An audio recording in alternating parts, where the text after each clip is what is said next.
Assalamualaikum warahmatullahi wabarakatuh. Kembali lagi di channel Medusi. Tujuan dari cerita ini adalah untuk memberikan wawasan dan inspirasi, bukan untuk menyinggung, menilai, ataupun menyudutkan siapapun. Saya berharap kisah ini dapat diambil sebagai pelajaran bersama. Langsung saja kita mulai ceritanya. Di pinggir sebuah kampus besar di Cilacap, Jawa Tengah, Rina setiap hari sibuk menjual gorengan di bawah pohon beringin yang menjulang dan rindang. Rina tak sekadar dikenal karena gorengannya yang renyah dan gurih. Kehadirannya yang ramah, dengan senyum yang tak pernah surut, membuat banyak mahasiswa menyukai kehadirannya. Wajahnya yang manis dengan mata yang cerah selalu menyambut mereka yang datang, menjadikan sudut kampus itu lebih hidup setiap sore hingga larut malam. Wajah yang kerap kali membuat pembeli lupa waktu. Gorengan Rina memang istimewa, seperti dirinya. Satu persatu mahasiswa yang sudah lelah belajar mampir di gerobaknya untuk mengobrol, bercanda, atau sekadar menikmati makanan sederhana yang menghangatkan perut. Tidak sedikit pula mahasiswa yang diam-diam mengagumi Rina, menyebutnya sebagai penjual gorengan tercantik. Namun, meski Rina kelihatan selalu tersenyum, kehidupannya sebenarnya tidaklah mudah. Ia seorang pekerja keras yang menjual gorengan setiap hari demi membantu keluarganya di kampung. Sejak kecil, ia terbiasa dengan kehidupan yang sederhana, namun penuh perjuangan. Keteguhan hatinya, keberaniannya, serta kemampuannya menghadapi segala macam orang, membuat Rina menjadi sosok yang dihormati oleh banyak orang, meski hanya seorang penjual gorengan. Hari itu adalah malam yang berbeda dari biasanya. Udara terasa lebih dingin, dan kampus yang biasanya riuh kini mulai sunyi lebih awal dari biasanya. Kabut tipis mulai muncul di sekitar taman kampus yang berada tak jauh dari gerobak Rina, membuat suasana malam tampak lebih mistis. Beberapa lampu jalan mulai meredup, padahal masih ada 1-2 mahasiswa yang berjalan melewati jalan setapak di sebelah taman. Rina yang baru selesai melayani beberapa mahasiswa mulai membereskan gerobaknya. Sambil berkemas, pikirannya menerawang. Ia ingat bahwa akhir-akhir ini ada rumor yang beredar di kalangan mahasiswa tentang kelompok pemuda yang suka muncul di malam hari, terutama di sekitar taman kampus. Beberapa mahasiswa bahkan mengatakan bahwa kelompok tersebut sering melakukan hal-hal aneh, seakan memiliki kekuatan mistis, dan mereka dianggap memiliki pengaruh kuat di kalangan tertentu. Ah, mungkin cuma cerita iseng mahasiswa saja, pikir Rina sambil melanjutkan pekerjaannya. Namun, jauh di dalam hatinya, ia merasa sedikit khawatir. Bagaimana jika ada bahaya yang mengintai? Saat ia hendak menutup gerobaknya, Rina merasakan ada yang memperhatikannya dari kejauhan. Ia mengangkat kepala, melihat ke arah taman, dan terkejut ketika melihat sekelompok pemuda berdiri di sana, mengawasinya dalam diam. Jumlah mereka ada 5 orang, semuanya berdiri tegap dengan sorot mata yang tajam. Mereka tidak berbicara, hanya memandang Rina dengan tatapan yang tak terduga. Tatapan yang membuat jantung Rina berdebar lebih cepat. Salah satu dari mereka, seorang pemuda berperawakan tinggi dengan rambut yang acak-acakan, berjalan mendekat sambil menyeringai. "Kamu Rina, kan?" tanyanya dengan suara rendah namun jelas. "Penjual gorengan yang suka nongkrong di sini tiap malam. Banyak yang bilang gorenganmu enak, bahkan terlalu enak." Lanjutnya, dengan nada seolah-olah ada arti tersembunyi di balik kata-katanya. Rina merasa sedikit tegang, tetapi ia tetap menjaga sikap tenang. "Iya, Mas. Ada yang bisa saya bantu?" jawabnya dengan sopan, meskipun ia tahu bahwa pemuda ini sepertinya bukan pelanggan biasa. Pemuda itu tertawa kecil, seolah mengejek. "Ya, kamu memang menarik. Tapi bukan itu alasan kami ada di sini." Pemuda itu melirik ke arah teman-temannya, yang kini mulai mendekat. "Kami sudah lama memperhatikan tempat ini. Sangat strategis, ramai, banyak mahasiswa, potensial sekali untuk bisnis kami." "Bisnis?" tanya Rina dengan alis terangkat. Ia mulai merasa ada sesuatu yang tidak beres dengan maksud mereka. Pemuda lain, yang tampak lebih muda namun memiliki sorot mata yang tajam, menyela. "Iya, bisnis. Dan keberadaanmu di sini, Rina, sedikit mengganggu rencana kami." Kata-kata itu diucapkannya dengan nada dingin dan tegas, membuat suasana semakin tegang. Rina merasa tidak nyaman. Selama ini, ia hanya menjual gorengan dan tidak pernah mengganggu siapapun. Namun, dari cara mereka bicara, jelas bahwa kelompok ini memiliki maksud tertentu. Dengan keberanian yang ia kumpulkan, Rina menjawab, "Maaf, tapi tempat ini terbuka untuk siapa saja. Saya hanya mencari nafkah di sini. Kalau kalian mau, kita bisa berbagi ruang." Mendengar itu, salah satu dari mereka mendekat lebih dekat lagi, menyeringai sinis. "Oh, kamu pikir bisa menantang kami? Tempat ini akan menjadi milik kami. Kami tidak ingin ada orang lain yang mengganggu," ujarnya sambil menatap Rina dengan tatapan penuh intimidasi. Rina merasakan amarahnya memuncak. Meski ia hanya penjual gorengan, ia tidak suka diintimidasi, apalagi oleh orang-orang yang tidak jelas tujuannya. Ia meraih centong penggorengan dari dalam gerobaknya dan memegangnya erat-erat, bersiap untuk membela diri. "Kalau kalian ingin menguasai tempat ini, kalian harus siap berhadapan dengan saya dulu." Suasana semakin tegang. Pemuda-pemuda itu tampak sedikit terkejut dengan keberanian Rina, namun ekspresi mereka dengan cepat berubah menjadi ejekan.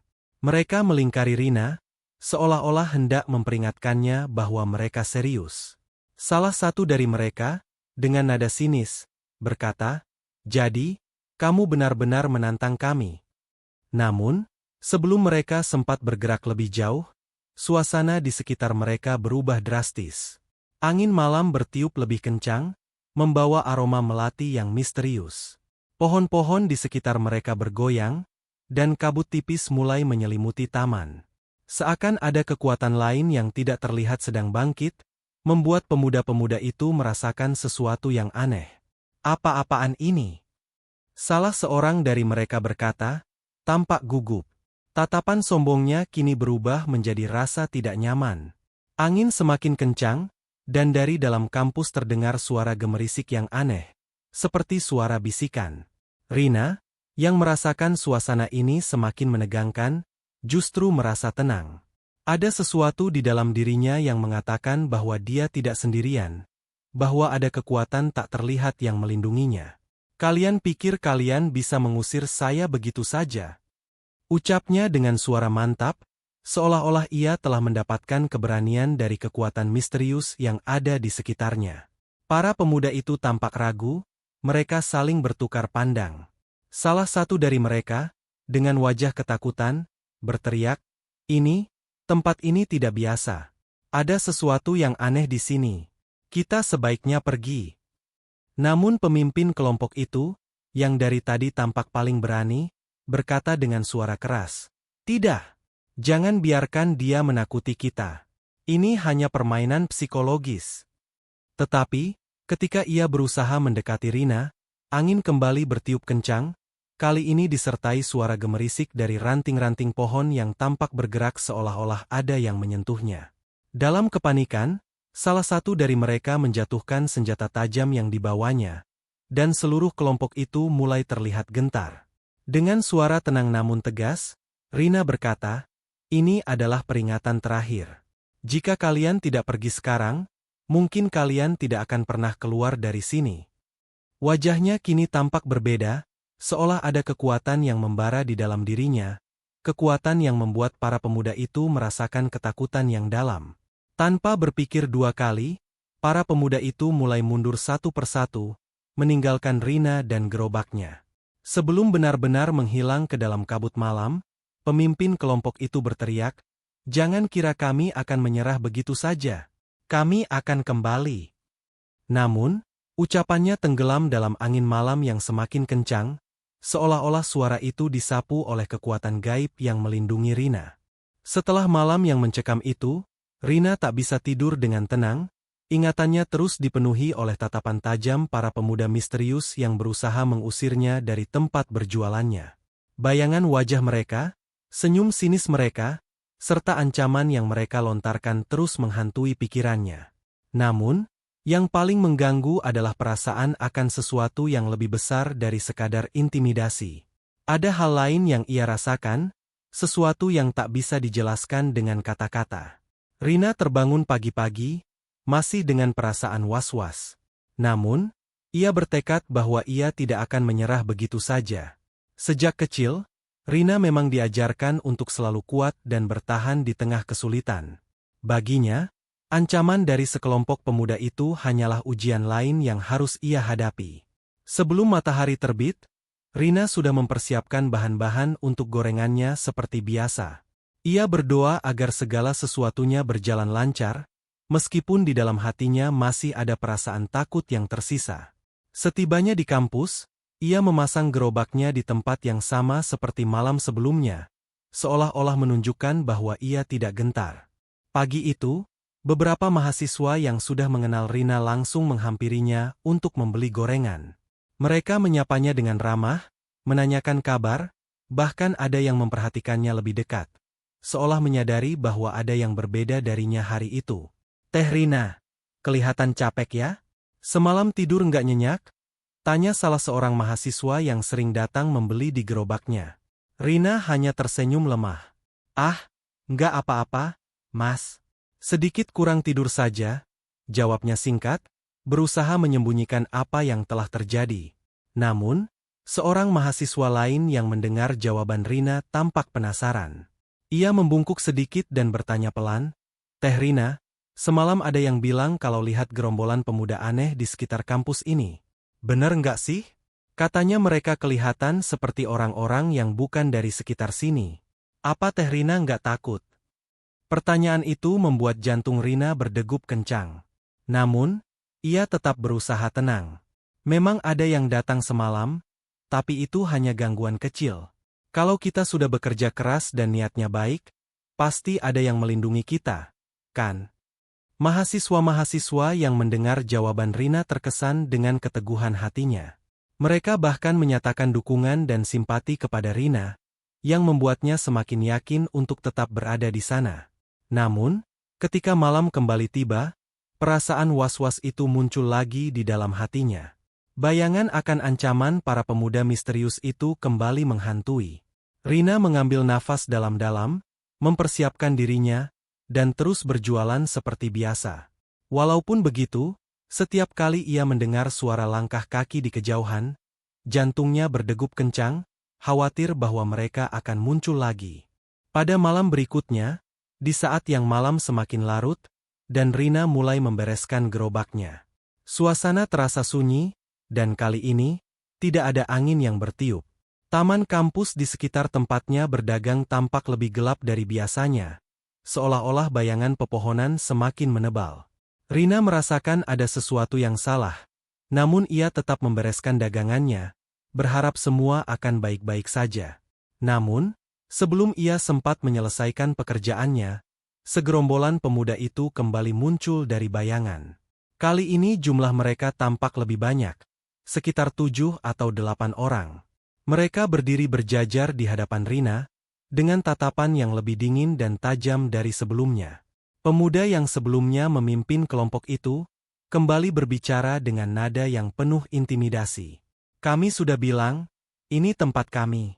Kamu sudah diberi peringatan, tapi kamu masih nekat berjualan di sini," katanya dengan nada penuh ancaman. Kali ini, nada suaranya terdengar lebih serius dan menakutkan. Rina berusaha untuk tidak menunjukkan ketakutan. Meski hatinya berdebar, ia tetap menatap mereka dengan tegas. "Saya hanya mencari nafkah, Mas. Tempat ini milik semua orang, dan saya punya hak yang sama untuk berada di sini," jawabnya dengan suara yang terdengar mantap. Salah satu pemuda lainnya tertawa sinis. "Kamu keras kepala, ya? Kami tidak main-main, Rina. Kalau kamu tetap di sini, kamu harus menghadapi konsekuensinya," katanya sambil mendekatkan wajahnya ke arah Rina. Rina merasa amarahnya kembali memuncak. Ia mengambil centong besinya, memegangnya erat-erat sebagai senjata. "Kalau kalian mau berbuat sesuatu, silakan. Saya tidak takut pada kalian. Selama ini hanya saya yang bekerja di sini, jadi kalian tidak punya hak mengusir saya." Kata-kata Rina membuat kelompok pemuda itu semakin marah. Mereka mulai melingkari Rina, memperlihatkan ekspresi yang semakin tidak bersahabat. Suasana di sekitar mereka semakin mencekam, dan angin malam tiba-tiba kembali berhembus dengan kencang. Kali ini, angin itu membawa suara bisikan yang menggetarkan hati, seolah-olah ada kekuatan lain yang tengah bangkit di sekitar mereka. Munculnya kekuatan tak terlihat. Saat angin semakin kencang, salah satu dari pemuda itu tampak mulai merasa tidak nyaman. Ia melihat ke kanan dan kiri, seolah-olah mencari sesuatu yang tak terlihat. Apa-apaan ini? Kenapa angin tiba-tiba jadi begini? Tanyanya, suaranya mulai terdengar cemas. Pemimpin kelompok itu berusaha tetap tenang, namun Rina bisa melihat bahwa ada sedikit rasa gentar di wajahnya. Ia berusaha untuk mengendalikan situasi, tetapi angin yang bertiup semakin kencang, dan suara bisikan semakin terdengar jelas. Seolah-olah ada suara yang berkata, "Jangan berani-berani mengganggu mereka yang berjuang dengan tulus." Rina, yang tadinya merasa cemas, kini merasakan keberanian yang tak terduga. Suara bisikan itu seakan memberinya kekuatan baru. Ia menatap para pemuda itu dengan tatapan penuh keberanian dan berkata, "Kalian pikir saya sendirian di sini? Kalian salah besar. Ada yang melindungi saya, dan kalian tidak akan bisa menguasai tempat ini." Para pemuda itu mulai mundur, ketakutan. Salah satu dari mereka berkata dengan suara gemetar, Ini tidak mungkin. Siapa yang bicara? Kenapa angin ini terasa begitu aneh?" Pemimpin kelompok itu tampak semakin panik. "Kita harus pergi. Tempat ini bukan untuk kita," katanya dengan nada penuh ketakutan. Meski awalnya mereka datang dengan niat untuk menguasai tempat tersebut, kini mereka mundur dengan ketakutan, menyadari bahwa ada kekuatan yang lebih besar yang tak bisa mereka lawan. Mereka meninggalkan Rina sendirian, dan suasana kembali sunyi. Angin yang tadinya bertiup kencang mulai mereda, dan taman kampus kembali tenang. Rina merasa lega, namun ia tahu bahwa kejadian ini akan menjadi cerita yang tidak akan pernah ia lupakan. Ada kekuatan misterius yang melindunginya, dan ia merasa bersyukur untuk itu. Sejak malam itu, tidak ada lagi yang berani mengganggu Rina di tempat berjualannya. Desas-desus tentang penjual gorengan tercantik yang dilindungi penjaga gaib mulai menyebar di kalangan mahasiswa dan warga sekitar. Banyak yang percaya bahwa Rina tidak sendiri, bahwa ada kekuatan lain yang menjaganya. Di sisi lain, Rina menjalani harinya seperti biasa, tetap menjual gorengan di depan kampus dengan senyuman hangatnya. Namun, setiap kali ia mengingat kejadian itu, ia merasa ada sesuatu yang lebih besar yang melindungi dirinya. Suara bisikan yang ia dengar malam itu seolah-olah masih terasa di telinganya, dan setiap kali ia menatap pohon beringin yang menaungi gerobaknya, ia merasa bahwa ia tidak pernah benar-benar sendirian. Kisah Rina pun menjadi legenda tersendiri di kampus tersebut, sebuah cerita yang diceritakan dari satu generasi mahasiswa ke generasi berikutnya. Semua orang mengenang keberanian Rina, dan kehadirannya pun menjadi simbol dari keberanian dan ketulusan di tengah ancaman dan ketakutan.